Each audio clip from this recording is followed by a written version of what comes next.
Neck-throughs, guitars, they're like a guy that won't have a beer with you. I want to hear what's pushing the notes.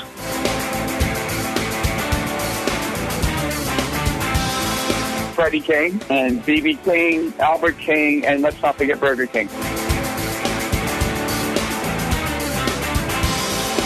I don't want to blow my knuckle out. Stainless steel is the work of the devil. These go to 11.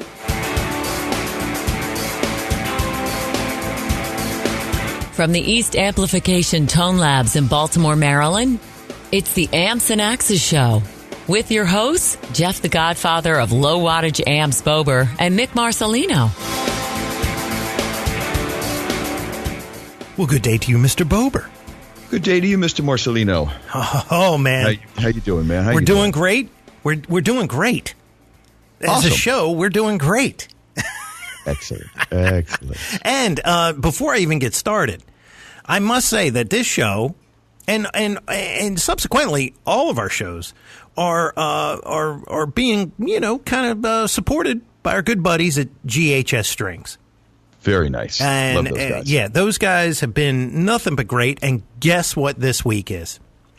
Another giveaway? That's right, brother. We got a cool ass shirt this week. It is a red GHS Boomers T-shirt. Cool. I think it's a large, if I'm not mistaken. We had a couple XLs and we have some larges, and they're just kind of mixed in. So there you go. It's nothing less than a large. And we have already had our one winner. He can't go the second time. Because I want to make it fair for everybody, Absolutely. So, so I figured, I was like, well, what are we going to do for a question? And then I thought of something, and then I presented it to you, and I was like, well, you know what? Now we're going to have, Jeff's going to ask the question, and it's going to be a little bit of they're going to have to know your history. That's true. That's that right. Is true. And there is an episode that covers your history, by the way. 100% true. It's not, it's out there. I mean, people might know my history, but it is in one of the Amps and Axes episodes very early. And I'm sure if you bang on the internet hard enough, you'll find it, because it was not a how many years was it that you did this? Man. 93 or 4, I would have to guess. Okay. And then it went for how long? That mean? Not long at all. Okay. Not long at all. So not long at all before the next one started. I gotcha. Okay. So I'm going to turn the reins over to you. It's a very simple, quick question. Go ahead. Okay. Who was the first company that approached me to design an amp for them? Well, there it is. That's it. Okay. Real simple. Straightforward. So here's the thing. You get the answer. We don't have a phone system. Can't call us. But guess what? We do have email, and it's ampaxcast@gmail.com, or go to our webpage, ampsandaxes.com.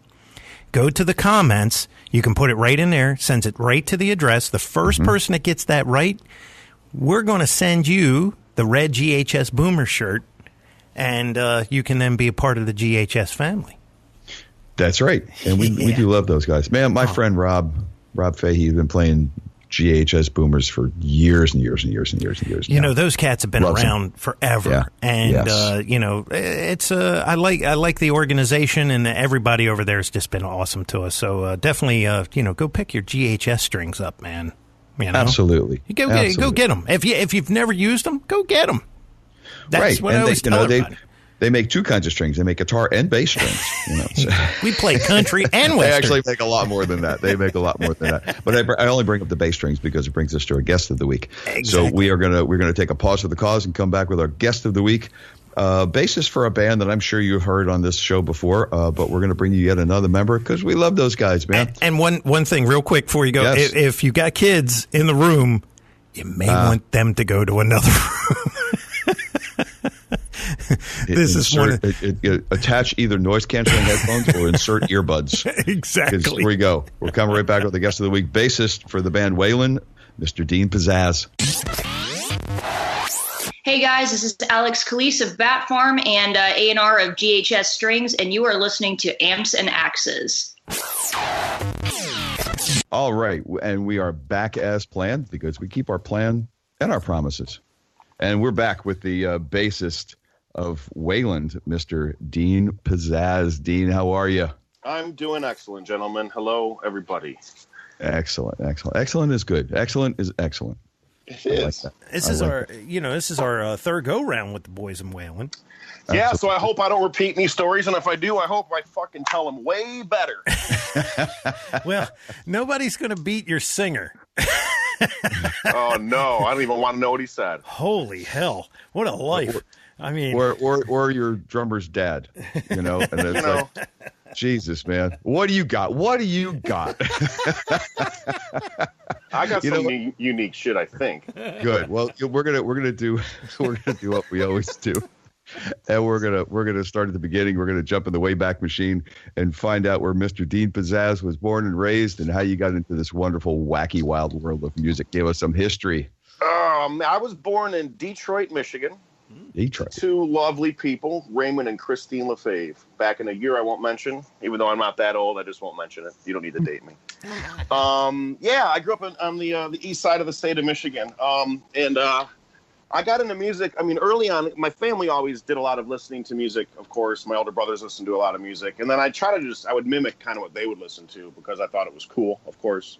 So it started early on with all that 80s hair metal that everybody loves. Your Poisons, your Motley Crues, your Bon Jovi, even like the not so hair metal, like the Tesla. I grew up listening to that. And then like my brothers started listening to cooler stuff like Tom Petty.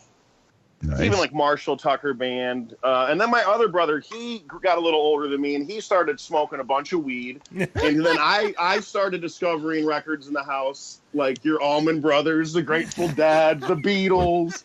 And I'm like, oh, this shit's amazing. So I would basically listen to music because they had it in the house, and everybody in my family always listened to music. And my dad's a florist, and that sounds really weird, and he would listen to K.D. Lang. Whoa. But he's also the toughest son of a bitch I know. So if you were to describe your father and you looked at him, you would never suspect K.D. Lang and a florist. But he was a real mean son of a bitch. But he listened to that type of music. And then my mom, she loved to listen to music like Frank Sinatra, Bobby Darin, the big band music. So you have a weird coming up of music. Man. And growing up and hearing things and not so much, then it comes later. There's more discoveries when I start getting into playing music. So, but through all of that, really growing up, I didn't want to so much be a bassist in a rock band or play music in a rock band. I always had this dream of being an actor. And I love movies and I love music. So I would do musical theater. And I was like, Mom, I want to take voice lessons. She's like, you want to take voice lessons? I'm like, yeah, because I think I could play the Phantom of the Opera. Well, I found out my first voice lesson. There's no fucking way I could play the Phantom of the Opera because he sang so high and so beautiful. And I just didn't have that, But I started entertaining, and then I was like, well, this musical shit's cool, and being an actor in plays is fun, but fuck, I want to play the guitar. So I went to my parents. I'm like, I want to learn to play the guitar. Can I have guitar lessons? And they never shot anything down. And the cool thing is, I think a good parenting rule is just if your kids want to do something, support them. And if they don't want to keep doing it after a while, then we'll support their next venture. Because when you're growing up, you get involved in so much cool shit. It's like, who cares, So then I started playing guitar. And then my musical influences kind of changed. My guitar teacher was a woman named Joyce Lucido out of Roseville, Michigan. I think she grew up in Detroit as well. And people would make fun of me. Oh, you want to learn guitar from this old woman? I was like, well, she's really good. And I really loved the music she started to show me, which was things like Leon Redbone, like ragtime guitar. Wow. Eric Clapton and blues guitar. So I started taking lessons and learning this kind of really complicated shit and learning how to read music and read scales. And she had like a pointer, and if you did it wrong, she kind of hit you in the knuckle type teacher. Old school. Nice. But I saw something special in what she was doing, that all the kids in school going to guitar lessons and playing Metallica riffs, Smoke on the Water, and all that stuff. And I just started to, growing up all the way from junior high to high school, just involve myself in all this different artistic type of music. And I would do these like guitar competitions, which I know sounds just asinine, because like, what is a guitar competition? And what it was is that music school would enter their students into a national competition, and you would play music and different levels of playing and different types of music against other musicians. And at the end of the week, people got trophies. So I did that for a while, and that turned me away from music, because I didn't like being pressured into like trying to be better than the next guy. I just wanted to fucking play the guitar and sing some songs. It really shouldn't be a competition. It shouldn't be a competition. No, the competition for me is getting it out of the case without maiming myself. Right? And then actually playing it, you know? So, and even then, like, I don't think I knew deeply what I was thinking, but it did kind of screw my brain up in a way that I was not having so much fun playing the guitar anymore. So I just stopped playing and then focused on acting, and I moved to Los Angeles at 18 years old, and I had this great aspiration. I'm going to become a famous actor, and maybe I'll do Broadway, and it'll be awesome. I'm a triple threat. I can act, I can sing, I can dance. Hell, I can play instruments. This is going to be cool. Nice. And then I went out there and I met Mitch and Phil, actually, when I was 18 years old, and became really good friends with those guys, and toured and taught music and worked with children and taught them how to sing, dance, act, and also work on my own craft. And then while Mitch and Phil started this little duo, and I became their number one fan. It's a long story. Should I stop here? That's my musical influences thus far. I'm getting to another point of musical influences. No, it's good. Guys. It's good. Oh, no, we'd like the whole story. Okay, so now I'm in LA taking music classes, living with Mitch and Phil, and now Phil's listening to things like Exile on Main Street. I got to stop you right there. Sure. Because when we were talking to Mitch, living with Mitch and Phil, that was almost semi-homeless at some point, wasn't it? Or Oh, my God. It was brutal, man. I mean, I don't know if we would tell you the stories of like what we would have to eat that week. We'd all be stacked in this one-bedroom apartment, and there would be, say, we got our money together and bought a sack of potatoes. So that 4 or 5 days, it was however we could fucking prepare these potatoes. Or when we were living in the projects, it would be whatever the woman who lived next door to us would get from the church for all the homeless people in the neighborhood. And you can go to like the food pantries and get food. And she'd bring us, a bag of like half-day-old stale rolls and some canned goods, and we would live off that. Because at that point, you're out there, you're fighting for your lives, and really the only thing you want to do is play music with your friends, fuck and drink. Let's be honest. Like it's that age where like there's only so many things that matter. That's music and pussy. You know what I mean? And that's what life becomes. Yeah, in your 20s. Yeah. Right. You can, if you just put a dollar sign behind it, it always stays the same. It's just nicer cars, nicer houses. Exactly. And so we would go from place to place with all of us and our friends. And mind you, I'm fucking living with these guys. I'm not even in the damn band yet. I'm trying to do my own thing. Living on the fucking couch, sharing the kitchenette with the drummer of the band at the time, Carl. So then, but I move in with these guys and we're living together, and then now I have Phil and Mitch around me. So now I'm getting more influences of music coming in. So, Mitch, of course, probably told you about his influences for Journey or Mark Cohen and those singer-songwriters. And I would start to listen to that music. But then Phil would be like, dude, you need to listen to this shit. And so then I'm really hearing things like the Black Crowes, Rolling Stones, the early 70s stuff and the late 70s stuff, when they really, all Rolling Stones is great, when they were really making those fantastic records. Oh, yeah. Into the really good Beatles stuff. And then I'm starting to take mushrooms and listen to Jimi Hendrix and listen to the Beatles, and just all of a sudden my brain opens up and I'm like, holy shit, being in a rock band is the coolest thing in the world. And I'm doing this acting thing. So what was I thinking? Yeah. So then, you probably will ask how I got in the band. I want to let you guys ask the questions, not just tell you my whole story. But so that's my musical influences up till then. And then if you want to know how I got in the band, that's another question. I'll let you guys ask me some questions. Okay. Well, I guess we gotta go. When did you start playing guitar? What age? Do you remember? Oh, fuck, Because it sounded Resin like brain. Sound like middle school, maybe. I would say, yeah, probably around 7th grade. Okay. Maybe 8th grade. All right, that's about the curve. Yeah. And I found out I wasn't bad at it, and I was really catching on quick, so I took it really seriously, and I really enjoyed it. And the weird thing is, when I exited my brain from that mindset, I don't want to play competitive guitar anymore. I think this is stupid. I'm playing music to win a trophy. I'd never touch the ragtime music ever again, and if I pick up a guitar, I can't out of muscle memory remember how to play a damn thing from that many years ago. But I bet you if I picked up a book and looked at some like exercises or read some music, I could pick it up pretty quick. I just haven't done it, and that's pretty sad that you can actually just say, okay, I'm done doing that, and then all of a sudden you don't have the chops or don't even remember where to start.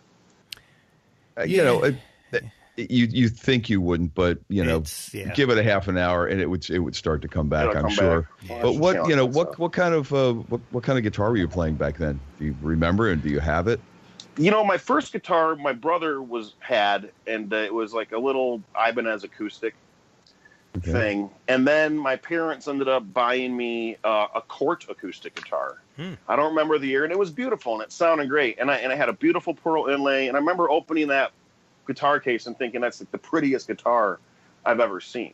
Oh. But of course and then my first electric guitar was like a little black PV Predator, black and white, kind of like Eric Clapton's Fender, but just the cheapest thing you can get your kids because you think they're not going to keep playing after 2 months, because that's 90% of the case.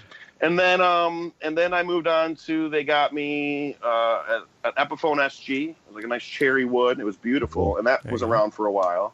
And it's funny, when we started the band and when I was in the band and trying to like make money and didn't have any money because we were drinking it all away and playing it all away, I ended up selling a lot of those guitars, which makes me really sad. I kind of wish I still had that Cort, just because it was my first real acoustic from my parents. And I do regret that. And I look back and I'm like, damn it. But I've sold a lot of instruments since then, so I guess I never learned my lesson. We've talked to both sides of that aisle. I mean, we've talked to guys that are like, oh man, I sold it, and then we talked to Denny. What was it, Denny Giosa? Right? He's like, oh, I've got almost every instrument he's ever owned. Right. Like ever. Right.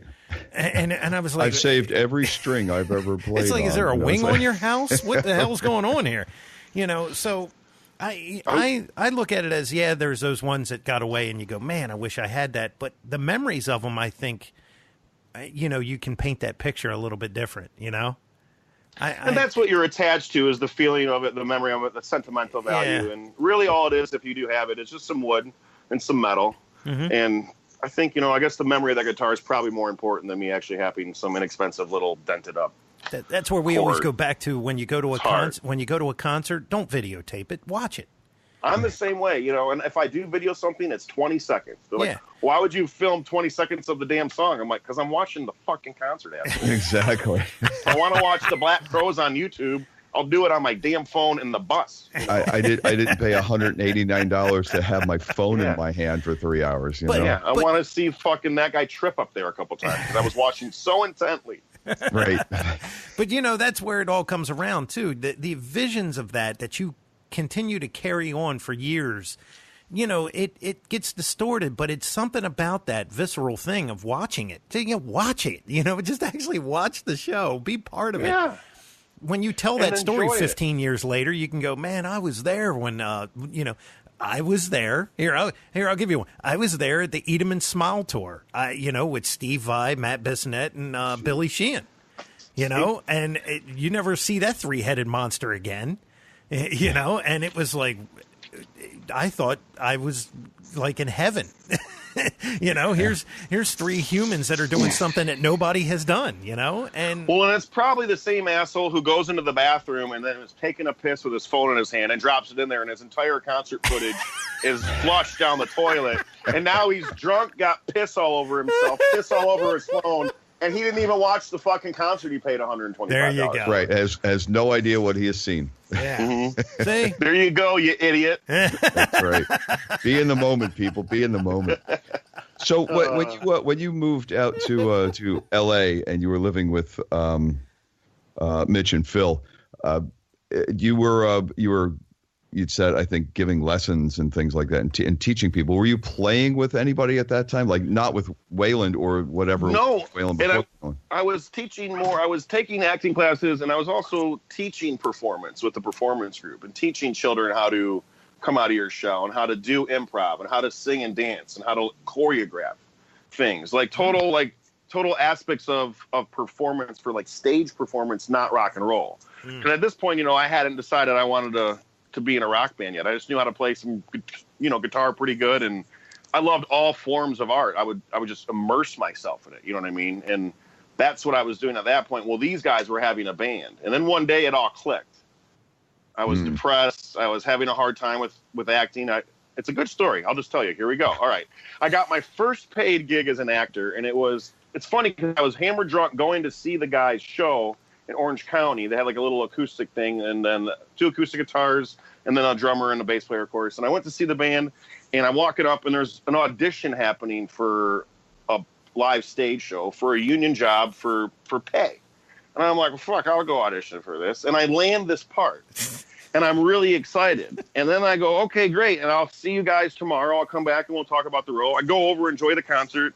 I get up, I go back over to the stage or the theater, and it turns out the role that I auditioned for was a gay male prostitute who's in jail for murdering a guy, and I have to, on stage, like, get in bed with a man and kiss him and fondle him and shit. Oh my God. Not jerk him off or anything, but, like, get physical in front and kiss a grown man in front of an audience. And then I get to kill him. That was the kicker. I was like, that's how I justified my role. I was like, and then I get to slice his throat. So these guys got the band going on, and they got all these gigs, and then I'm doing this now.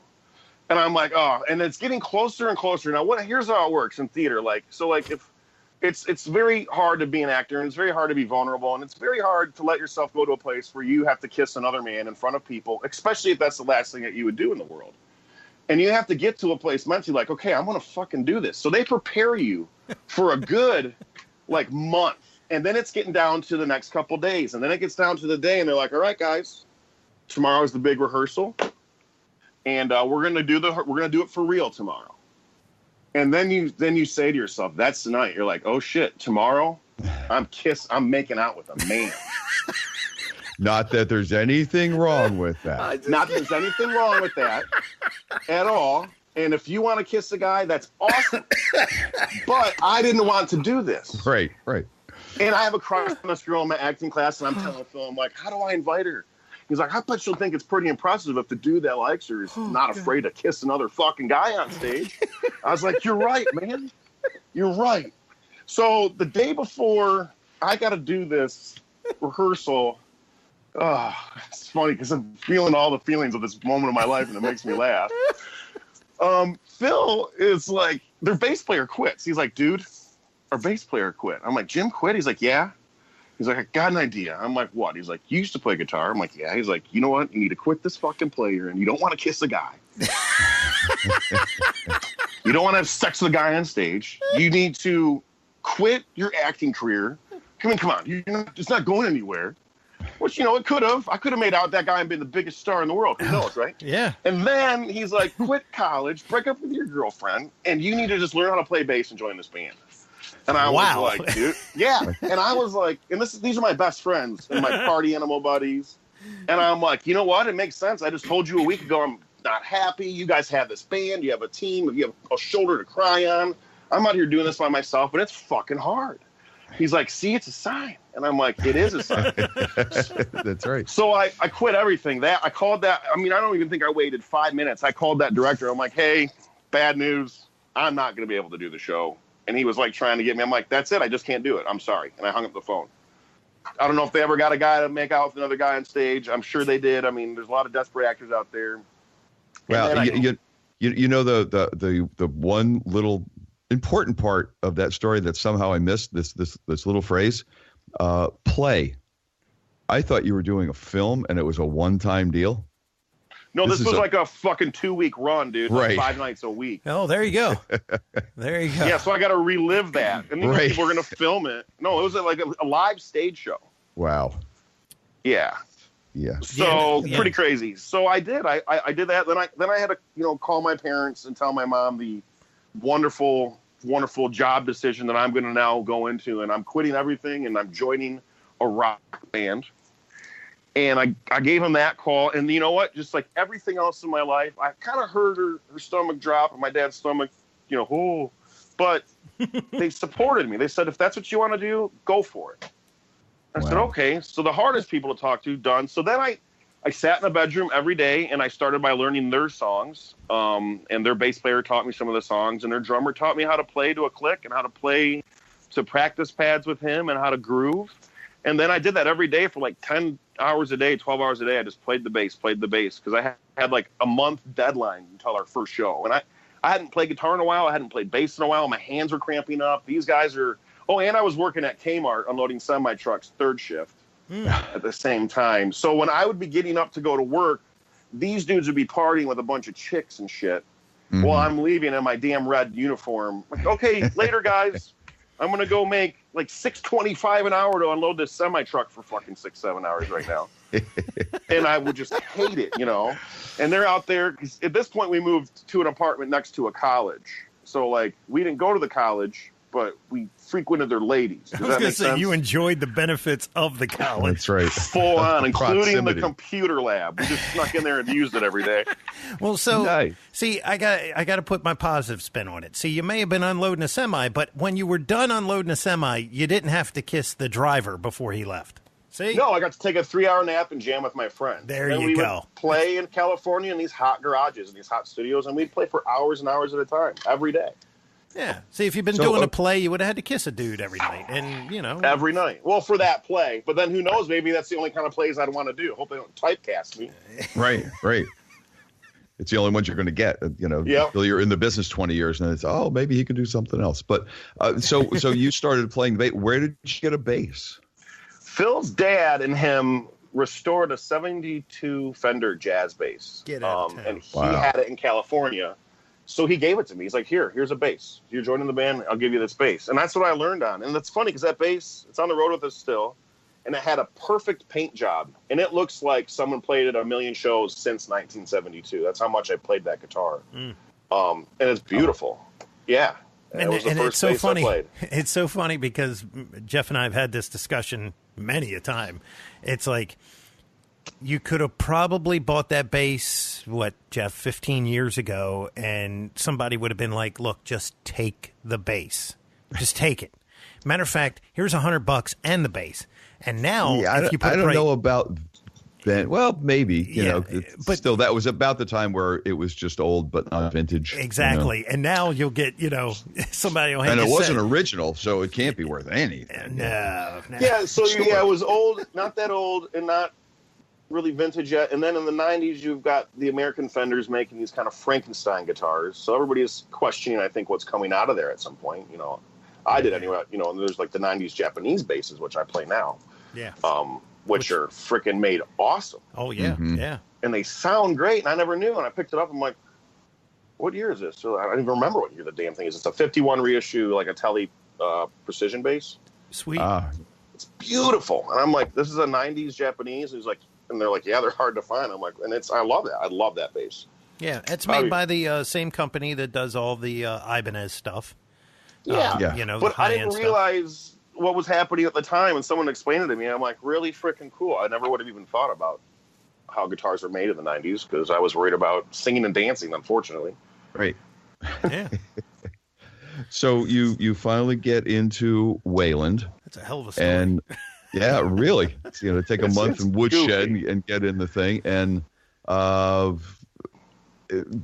playing local, or were they ready to go on the road already? No, they weren't. We're playing local. We have our huge gig at the Brown Derby. Okay. And of course, we all buy and are wearing the most outrageous rock and roll clothes that one can buy, and wear and look cool in. Because you're young at this point, and you're out there on the Sunset Strip looking great. Totally. I'm being kind of sarcastic. I do like some of the shirts, but I look at some of the shit I wore. I'm like, what the fuck, man? You can totally see your cock in that picture, and you gave that to your mom. That's nice, son. That's nice. Yeah, thanks for the band picture, son. This is how I raised you.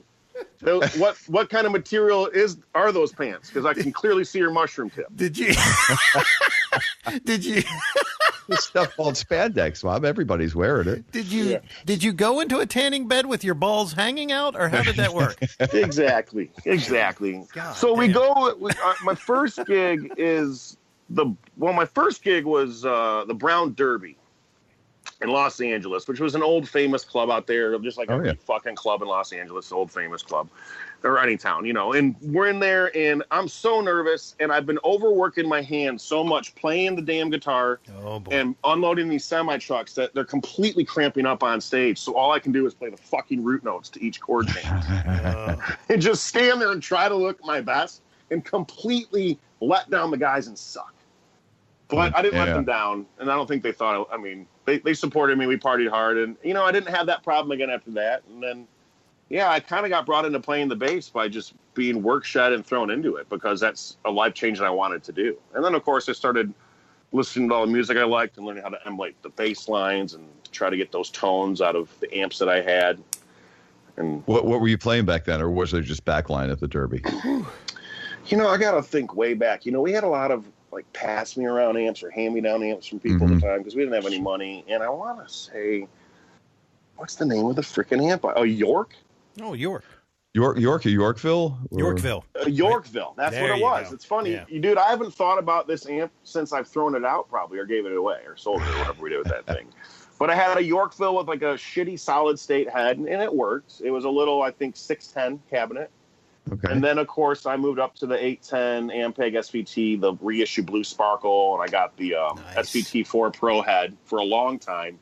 And unfortunately, I found, although that head is amazing, and it's only got a 2-tube preamp, and then the rest is all the solid state. Yeah. That gave me so many problems on the road. And you got to think, when you're on the road that much in a shaking trailer, and not like, most bands that are gone for a month, it just knocks the shit out of your gear. And I started having a lot of troubles with that head. And then I moved up to the Ampeg SVT Classic. Oh, there you go. And I just have your real 10 one. Ampeg amp. Yeah, man, the real one. Tube heads. I got a great case for it and never have any issues with that thing, hardly. What was that beast, Jeff, that we saw at Max Watt? Was that 400 watts tube? Yeah. Was it just outrageous? It was. That thing probably weighed as much as a boat anchor. I think 8 KT88s, 400 watts, I think. Yeah, it was. Yeah. Brutal. And it's high watt, even though they have to call it Max Watt. It's high watt, so It's high watt, it's just brutal. Yeah.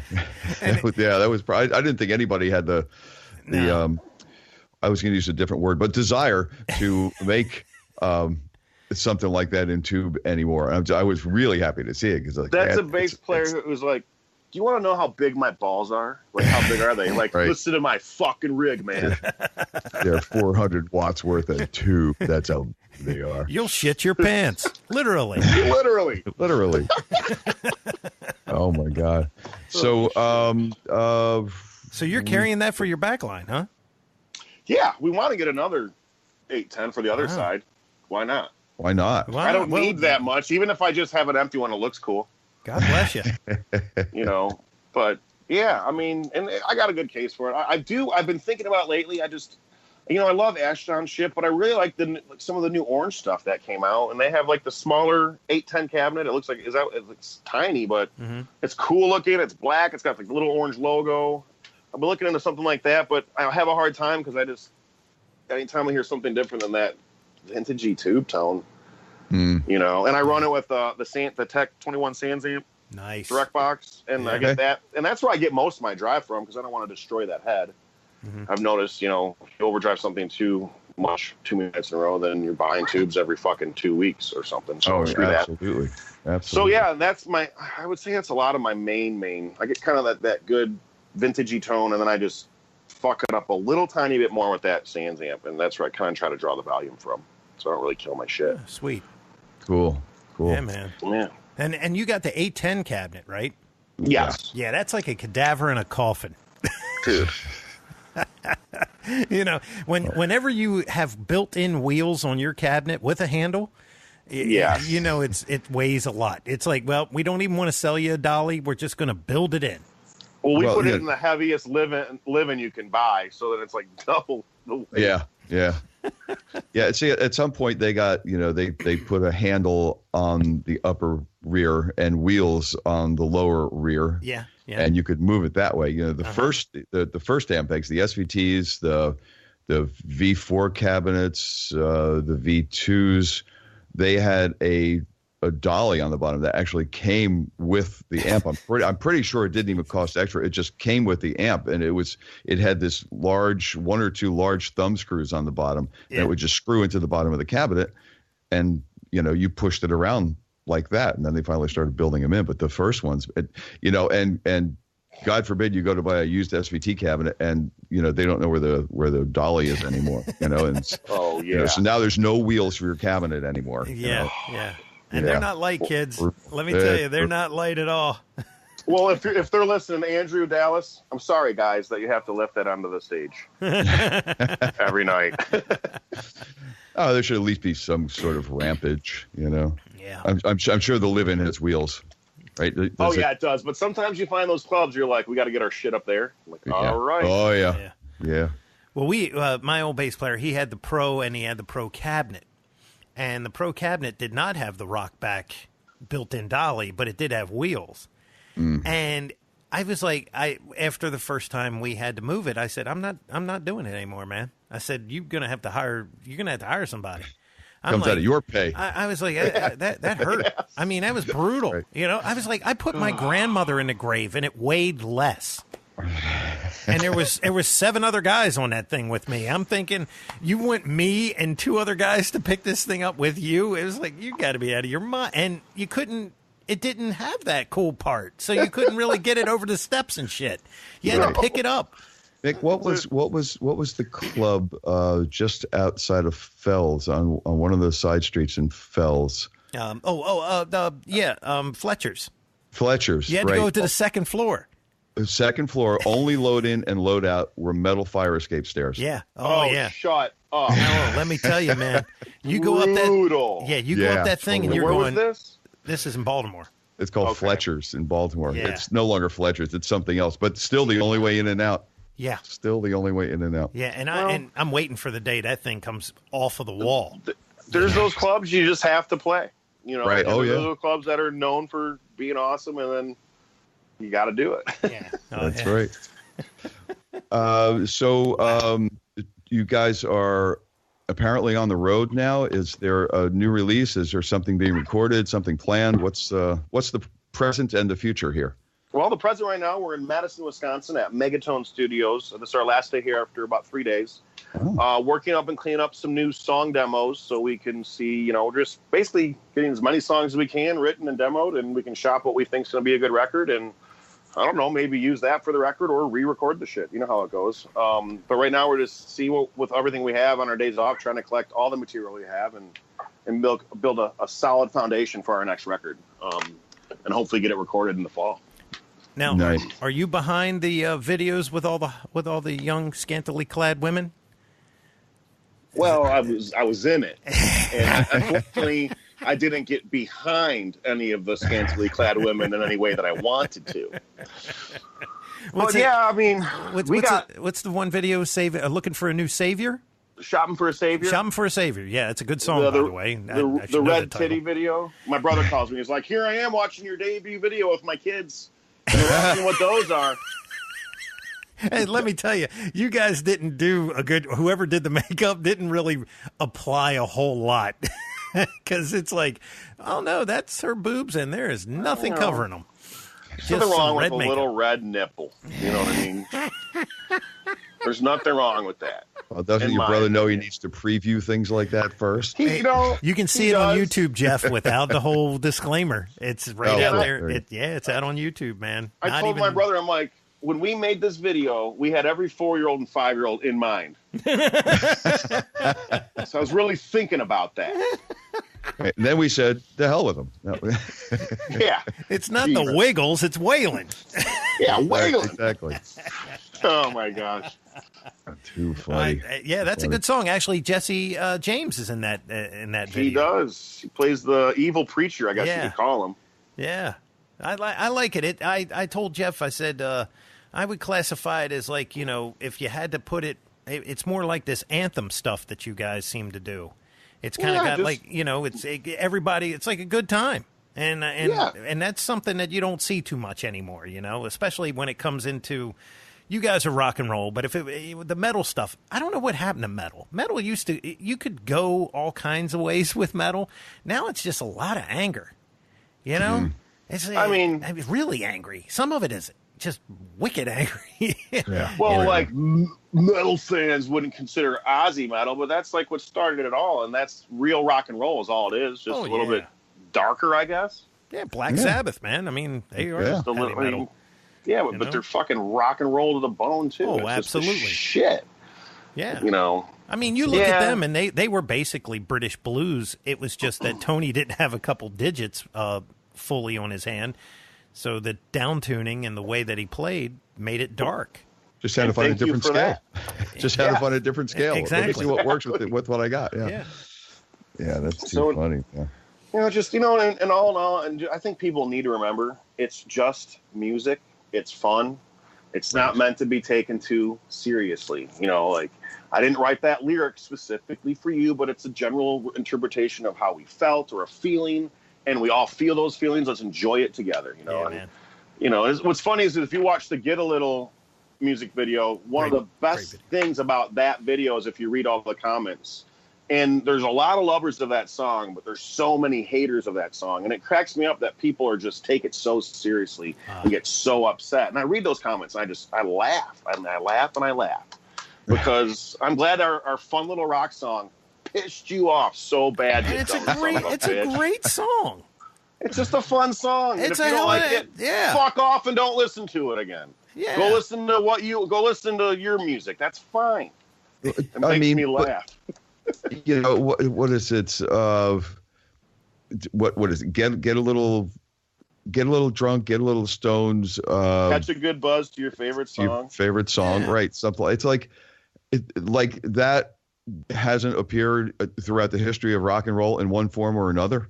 Oh, I mean, please. I mean, you can only write so many themes of music in the last 100 No, but years. I mean, you know, you're getting pissed off about it now? Yeah, exactly. You're right. Come on, man. It's just a song. You're like, well, the beginning of that sounds like Joan Jett. It's a lifelong theme of rock and roll in one form or another. And you could come back on that and say Joan Jett didn't even write that song. No, someone else did 20 years before her. Exactly. But you know, it just makes me laugh, and it doesn't really get me upset. It gives me pleasure knowing that people do get pissed off so much over stupid shit, and that's like maybe I had something to do with that little irking because they say such stupid stuff. But at the same time, everybody needs to lighten up and not analyze everything. Just because you have social media doesn't give you the outlet to always give your opinion. You kidding? I never seen so many tough guys in my whole life. I think if all music went and got politically correct, that would probably be the end of it. Yes, it would. Well, it's happening with comedy, and it's scary. Yeah. You know? Yeah. A guy tells comedy a joke. Is dying. Joke, and he gets chastised and loses his job. That's bizarro world, man. I mean, we're stepping into some strange times with that kind of stuff. But look, it's rock and roll. You know what I mean? And that is by itself just been the most rebellious, you know, F you, and if you don't like it, well, F you some more, you know? And, exactly. And somewhere along the line, it got lost, and thank God you guys are bringing it back. Because we need more bands like yours, you know, that are more straight ahead and not all this shit. They just give us, you know, give us the meat and the potatoes, man. I mean, are the people that are mad at that, are they also mad at, like, I mean, pick like any like country current country song that's out right now, you know, and you know there's the bottle of Jack, and there's the girl, and there's the pickup truck. I mean, come on, man. What it's comic. You're right. It is comical. Yeah, man. It's comical, and it's sad. And it's like, you know, and I'm not saying I love this band, but like, what did Nickelback ever do to deserve the bad name they get? Just because Chad Kroeger had a funny haircut for a few years, they wrote some good fucking straightforward rock songs, and he's laughing his whole way to the bank, and people are like, God, Nickelback. Oh, shut the fuck. Someone's listening to them, you stupid idiot.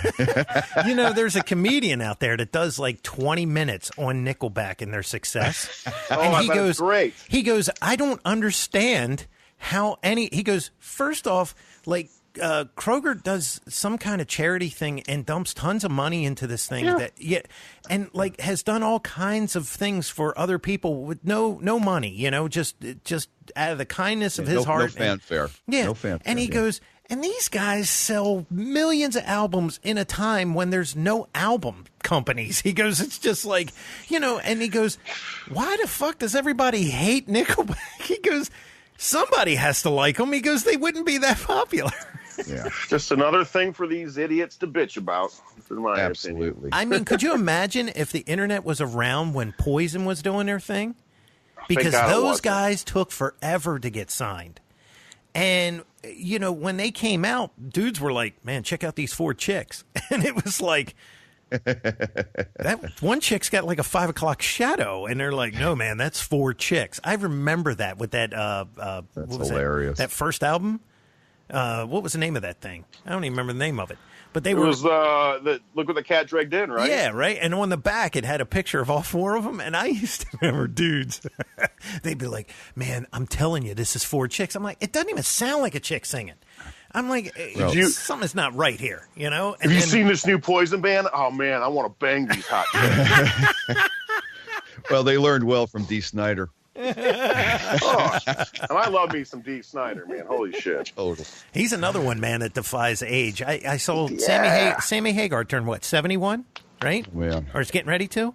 Yeah. Mm-hmm. Yeah. And I'm like, that's insane. And it doesn't look like he's had any work done. And if he has, or any tequila. It's been very plenty subtle. of tequila, right? You know, you bathe, you know, your face in tequila every morning. That's all you need. That's true. Cabo Wabo. But Dee Snider, now, you know, Dee Snider's always looked like Dee Snider. He's, you know, not the prettiest tool in the shed, but that cat can deliver, man.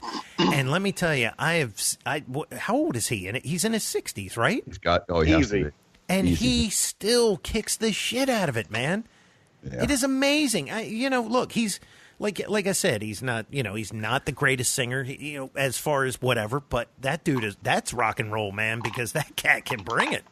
Yeah. Did you see the documentary they put out on Netflix about them? It was great, man. The one, it's that's like last year, I think it came out. Yeah, and it takes you. It doesn't take you up to the current time. It takes you up to where they were getting signed. What's cool though, it shows how hard they had to work and what they were doing to do it, and it's amazing. People don't think about that aspect of it. You know? They probably just bands did not want to come into the New Jersey, Long Island, New York area. National acts that were signed that had that had record backing because they were so big. They could rent a 3,000 seat hall on a Friday and a Saturday, sell it out.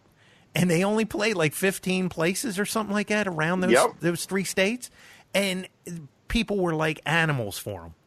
Yeah. And it was like, man, that's the craziest. What was it? Zebra. Zebra had like a #1 hit in the country. And when they came into town, because they were friends, they were like, we're opening up for you. Oh, it's a great story. I can't remember the name of that documentary. I think it's Twisted Fucking Sister. I think you're right. Yeah. And they bleep out the effing. Yes. And which is funny because I've said the F word so many times, and just then I didn't say it. I used to my discretion. I used the word effing. There you go. That's E-F-F-I-N. It's the official title. Yeah. You can play that part for your nephew. That's funny. We're used to it. Well, Dean, is there anything we didn't touch on? Any kind of endorsements? Anything you want to let our listeners know that we haven't gotten to? I definitely want to give a shout out to GHS Strings. And they're our good friends. Me with some of the awesome, and they're great people. Great Michigan company, Kalamazoo. Yep. Being from Michigan, of course, I support that. You know, I'm not endorsed by Fender guitars, but I endorse Fender guitars, especially Fender bass guitars.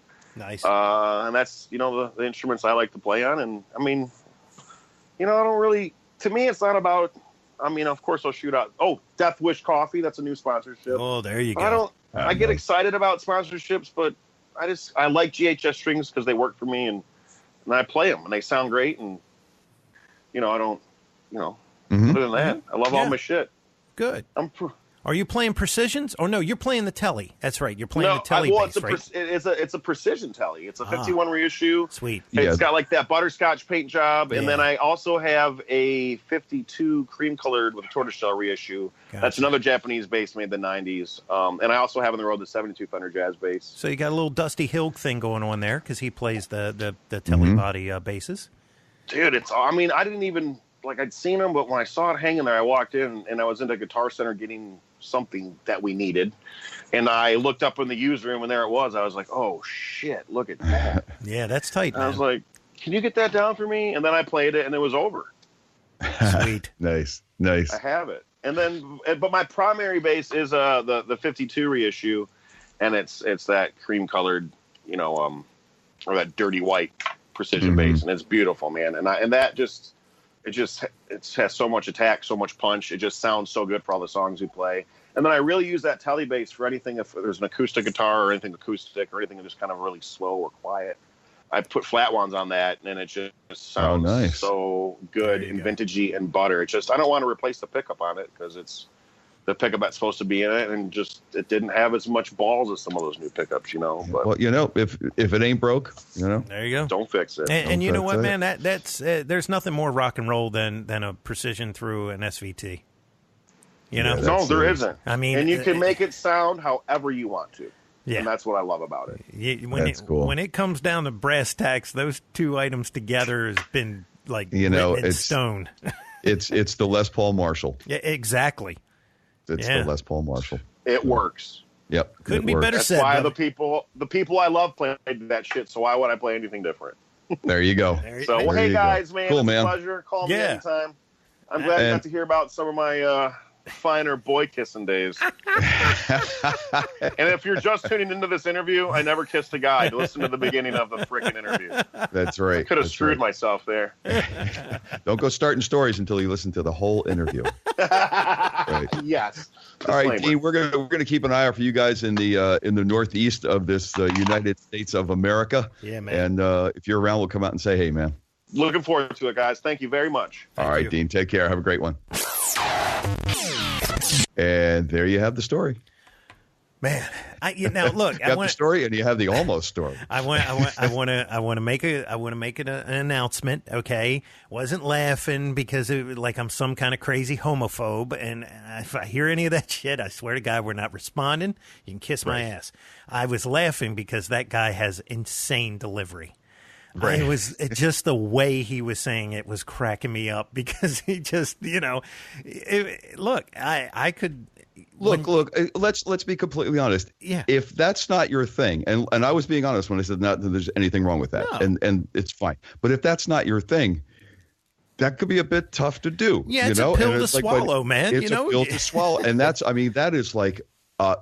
is truly, if you're going to be an actor, you got to be ready for what's thrown at you. Exactly. And he got a reprieve at the last minute. Mm-hmm. And like the universe intervened, and it's like he got all right up to this point, and then the universe went, well, okay, we'll give you something else. We see that you're committed to this, but you don't have to give you something else. Yeah. That was pretty cool. The delivery was great. And you know what? The rock and roll aspect of these guys, just I love it. I don't know what it is. It maybe I'm old. Is that what it is, Jeff? I'm getting old. Am I getting old? I don't know, because see, my whole life I've just dug that raw, visceral thing. I've never really been into, and the thing is, I'll listen to Dream Theater. I'll listen to things that are very, very polished and very, thought out. Oh, definitely. But it's something about that thing that just goes, well, this is just pencil and paper. There's nothing else. There's no, there's no sparkles. Right. And I don't know what, maybe that is just because of human nature. It just is, there's no thinking. You just go in and it's all enjoyment at that point.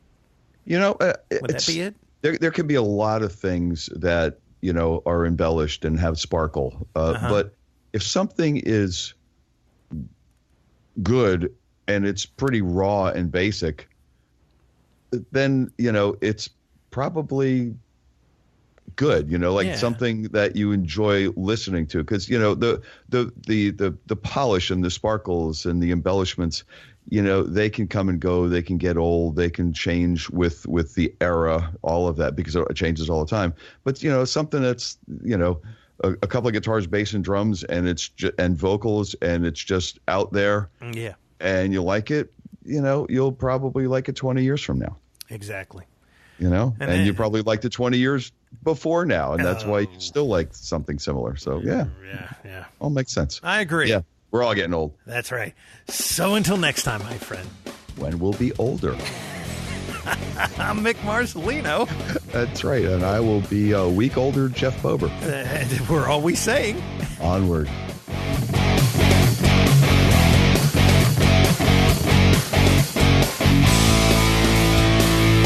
Be sure and follow the show on Twitter @AmpsandAxes.